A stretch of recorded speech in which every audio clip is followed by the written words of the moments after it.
Hello everyone, my name is Riddhi. तो आपने recently अभी न्यूज़ सुनी होगी कि वाइस प्रेसिडेंट की मिमिक्री हो गई है। तो ये बेसिकली टॉपिक कोई सिर्फ मसाला टॉपिक नहीं है, ये इंपॉर्टेंट है यूपीएससी एग्जाम के लिए। तो ये टॉपिक बेसिकली ये बनता है कि आपने पार्लियामेंट्री डेकोरम की मिमिक्री की है। तो ये आपका पूरा टॉपिक बनता है। इसमें हम constitutional significance of the vice president role पढ़ेंगे, जिसमें हम कुछ आर्टिकल्स डिस्कस करेंगे, रिलेटेड कोर्ट जजमेंट्स पढ़ेंगे। तो जिसको भी सीरियसली ये टॉपिक समझना है वो देखे। मसाले के लिए अगर आप ये वीडियो देख रहे हो तो फिर ये मसालेदार वीडियो तो नहीं है, ये थोड़ा सा सीरियस वीडियो है। ओके तो एग्जाम पॉइंट ऑफ व्यू से आपकी हेल्प करतेगा।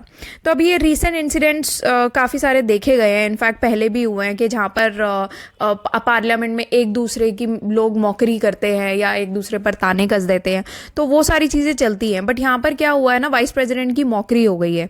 जहाँ पर अभी रिसेंट आप न्यूज़ पढ़ोगे तो आपको समझ में आएगा कि एक एमपी ने ये वाइस प्रेसिडेंट की मौकरी की, जिसमें उन्होंने मिमिक्री की बेसिकली उनकी। तो वो वीडियो राहुल गांधी ने शूट भी किया था, तो उस करके ये पूरा विवाद खड़ा हो गया था।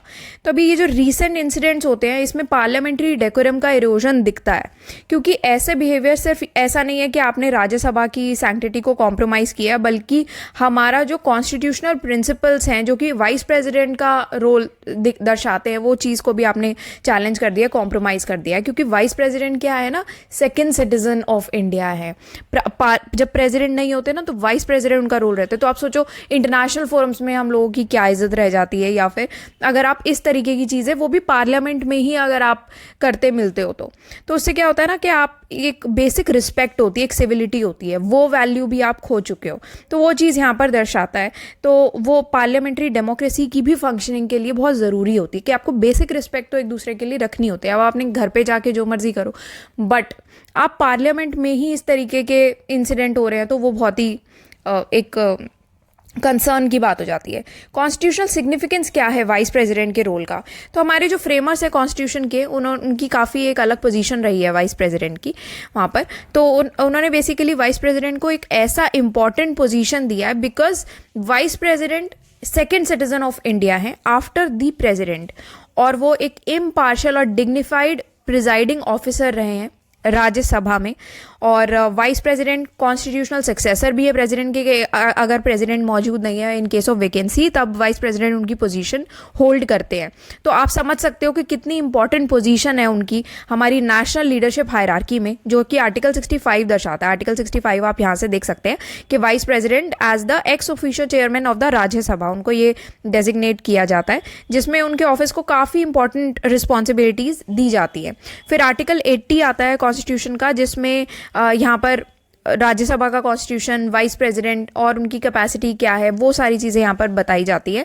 और ये बताया जाता है कि vice president of India since Rajya Sabha को रिप्रेजेंट कर रहे हैं, तो पूरा का पूरा राज्यसभा की जितनी भी स्टेट्स हो गई बेसिकली इंडिया की, सबको वो रिप्रेजेंट करते हैं। तो यहाँ पर ये दर्शाया गया इतनी इंपॉर्टेंट पोजीशन है। तो एक तरीके से आप मानो कि इंडिया के फेडरल बैलेंस के वो सिंबल हैं, फेडरल बैलेंस पूरा होल्ड करके रख रहे हैं। तो वो चीज़ यहाँ पर बताई गई। फिर आर्टिकल 89 है, जिसमें वाइस प्रेसिडेंट को ये पावर दी गई है कि अगर कोई टाई हो जाता है तो उस केस में आप अपना डिसाइडिंग वोट दे सकते हैं, जिससे जो सिग्निफाई करता है उनका एक न्यूट्रल रोल। तो आप देख रहे हो कितने सारे रोल प्ले कर रहे हैं, एक न्यूट्रल रोल प्ले कर रहे हैं, फेडरल बैलेंस का रोल सिग्निफाई कर रहे हैं, वो नेशनल लीडरशिप हायरार्की की पोजीशन को वो सिग्निफाई कर रहे हैं, कॉन्स्टिट्यूशनल सक्सेसर है, वो सेकंड सिटीजन ऑफ इंडिया। इतने इंपॉर्टेंट पर्सन को, जो कि एक्स ऑफिशियल चेयरमैन है राज्यसभा का, पूरी की पूरी स्टेट्स आपकी रिप्रेजेंट कर रहे हैं।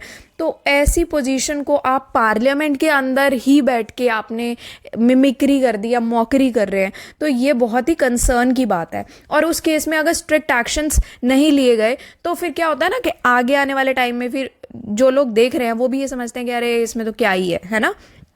तो ऐसे केसेस में स्ट्रिक्ट एक्शंस लेने बहुत ज़रूरी हैं। अब इससे रिलेटेड कोर्ट जजमेंट्स भी हैं, जैसे 2007 का केस था राजा रामपाल वर्सेस लोकसभा स्पीकर का, जिसमें सुप्रीम कोर्ट ने एम्फेसाइज किया था कि पार्लियामेंट की डिग्निटी डेकोरम बनाना काफ़ी ज़रूरी है और कॉन्स्टिट्यूशनल ऑफिसर्स की भी रिस्पेक्ट अपहोल्ड करना ज़रूरी है।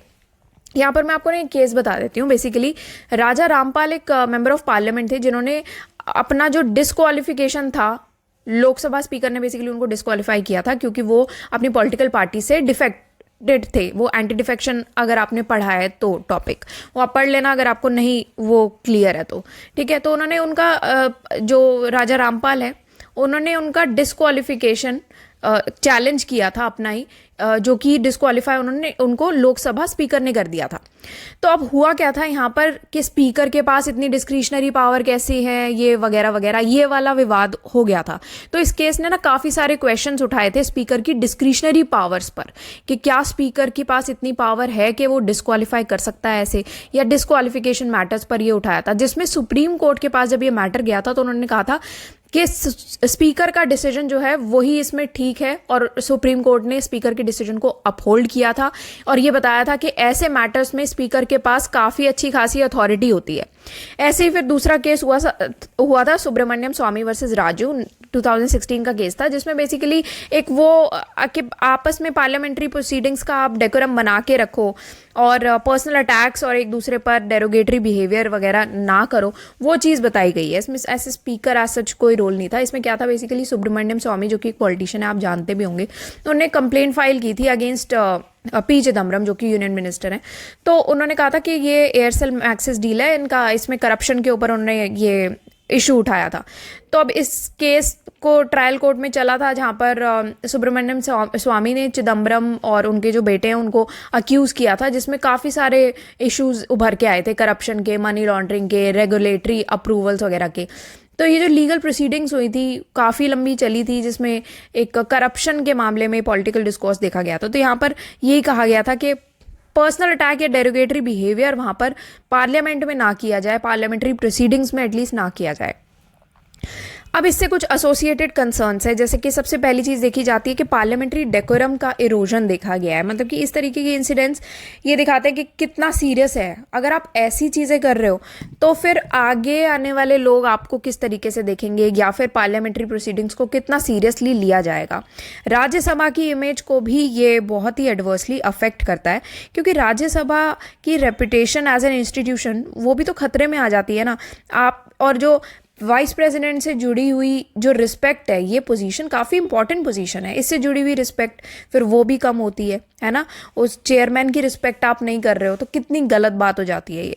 फिर पब्लिक परसेप्शन पे क्या रिस्पेक्ट पड़ता है, जो भी सिटीजन्स देख रहे हैं कि हमारी कॉन्स्टिट्यूशनल फिगर की ही डिसरिस्पेक्ट हो रही है, तो उनका डेमोक्रेटिक प्रोसेस से ना फिर वो विश्वास ख़त्म हो जाता है। जैसे कि अभी इसी पर्टिकुलर केस में ही जो हमारे वाइस प्रेसिडेंट ऑफ इंडिया हैं, उन्होंने ये कहा भी था कि हमारे प्राइम मिनिस्टर ने उनको कॉल किया होगा, तो उन्होंने कहा था कि ये जो चीज़ें हैं कि मैं तो 20 साल से ये देखता ही आ रहा हूँ, इंसल्ट्स वगैरह, बट ये देखना कि पार्लियामेंट में ही एक कॉन्स्टिट्यूशनल ऑफिस जैसे कि वाइस प्रेसिडेंट ऑफ इंडिया जैसे कॉन्स्टिट्यूशनल ऑफिस की इस तरीके से डिसरिस्पेक्ट हो जाएगी, तो ये इवेंट तो बहुत ही अनफॉर्चुनेट चीज़ थी। फिर इंटरनेशनल इमेज में भी हमारा क्या इम्पैक्ट रह जाएगा ना, कि इंटरनेशनली हमारी क्या ही रेपुटेशन रह जाएगी अगर हम एज अ मेच्योर डेमोक्रेसी ये दिखा रहे हैं, ये तरीके के इंसिडेंट्स हो रहे हैं, तो वो भी पार्लियामेंट में। फिर फ्यूचर कंडक्ट के लिए कोई अगर आप मान लो इस केस में कोई सज़ा नहीं होती है, कुछ भी आप पनिश नहीं करते हो, तो आगे के लिए आप एग्जाम्पल सेट नहीं कर पाओगे। तो ये इस तरीके की जो मॉकरी वगैरह जैसी चीज़ें हो रही है, तो उसके आपको फ्यूचर में कोई भी ऐसा डिसरिस्पेक्टफुल बिहेवियर ना देखने को मिले, उसके लिए आपको एक एग्जाम्पल सेट करना चाहिए। वे फॉरवर्ड में आप ये मेंशन करो कि सबसे पहले तो आपको स्ट्रिक्ट एनफोर्समेंट करना पड़ेगा पार्लियामेंट्री कोड ऑफ कंडक्ट का, मतलब कि इस तरीके के जो भी मेंबर्स इन सब चीज़ों में शामिल थे उन पे पेनल्टीज इम्पोज करनी चाहिए, ताकि एक डेटरेंट की तरह उसको ये एक एग्जाम्पल सेट किया जाए कि ये लोग पार्लियामेंट के डेकोरम को वायलेट कर रहे हैं। फिर एथिक्स कमेटी का एक्टिव रोल उसमें होना चाहिए, जो पार्लियामेंट्री एथिक्स कमेटी है उनका रोल स्ट्रेंथन करने की बहुत ज़रूरी है, ताकि इस तरीके के इश्यूज़ को वो एड्रेस कर पाएँ। अकाउंटेबिलिटी मैकेनिज्म्स यहाँ पर होने चाहिए, ताकि जो भी मेंबर्स इस तरीके के बिहेवियर में शामिल हैं उनको उनके बिहेवियर के लिए अकाउंटेबल होल्ड किया जाए, और इनके ऊपर डिसिप्लिनरी एक्शंस भी लिए जाएं जो कि इस तरीके के डिस्ट्रप्टिव बिहेवियर या मॉकरी में इंडल्ज करते हैं। क्रॉस पार्टी डायलॉग्स होना बहुत ज़रूरी है, पॉलिटिकल पार्टीज़ के आपस में डायलॉग्स होना चाहिए, पर वो डायलॉग्स जो है ना एक रिस्पेक्ट के दायरे के अंदर होना चाहिए, कि आपको एक म्यूचुअल रिस्पेक्ट रखनी चाहिए पार्लियामेंट के अंदर एक दूसरे की। एजुकेशनल प्रोग्राम्स फॉर पार्लियामेंटेरियंस, आपको कुछ वर्कशॉप्स कंडक्ट करनी चाहिए पार्लियामेंट्री डेकोरम को अपहोल्ड करने के लिए उसका इम्पोर्टेंस आपको समझना चाहिए, ठीक है। तो अगर किसी को इसमें प्रॉब्लम हो तो उसके लिए एजुकेशनल प्रोग्राम्स चलाए जाएं। फिर पब्लिक अवेयरनेस कैंपेन्स होना चाहिए जिसमें पब्लिक को इन्फॉर्म करना चाहिए कि जो इस तरीके के कॉन्स्टिट्यूशनल ऑफिस हैं उनकी रिस्पेक्ट करना कितना ज़रूरी है, बिकॉज वो हमारी स्टेट्स को ही रिप्रेजेंट कर रहे हैं, तो उनकी रिस्पेक्ट करना काफ़ी ज़रूरी है। यहाँ पर आपको कंक्लूड करते हुए ये लिखोगे कि ये जो पूरा इंसिडेंट है वाइस प्रेसिडेंट का राज्यसभा में, ये सिर्फ एक पर्सनल डिसरिस्पेक्ट का मैटर नहीं है, बल्कि ये है कि आपने पार्लियामेंट के अंदर रह के हमारी कॉन्स्टिट्यूशनल वैल्यूज़ को ही आपने खतरे में डाल दिया है ना। तो यहाँ पर आपको कॉन्स्टिट्यूशनल ऑफिसेज की डिग्निटी अपहोल्ड करने की नीड है ताकि पार्लियामेंट सिस्टम की एक स्मूथ फंक्शनिंग हो।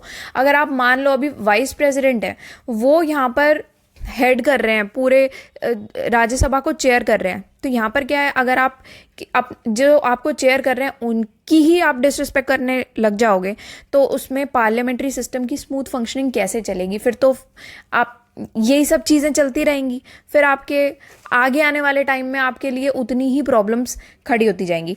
तो आपको हर एक के लिए ये रखना चाहिए कि आपको एक फोरम बनाना चाहिए, आपकी डिबेट्स जो है वो रीजनेबल होनी चाहिए और इस तरीके के बिहेवियर को आगे बढ़ावा नहीं देना चाहिए। अगर आप पार्लियामेंट्री डेकोरम के लिए कलेक्टिव कमिटमेंट रखोगे तभी आप इन प्रिंसिपल्स को सेफगार्ड कर पाओगे, जो कि हमारे डेमोक्रेटिक इंस्टीट्यूशंस का बेडरॉक की तरह सर्व करती है।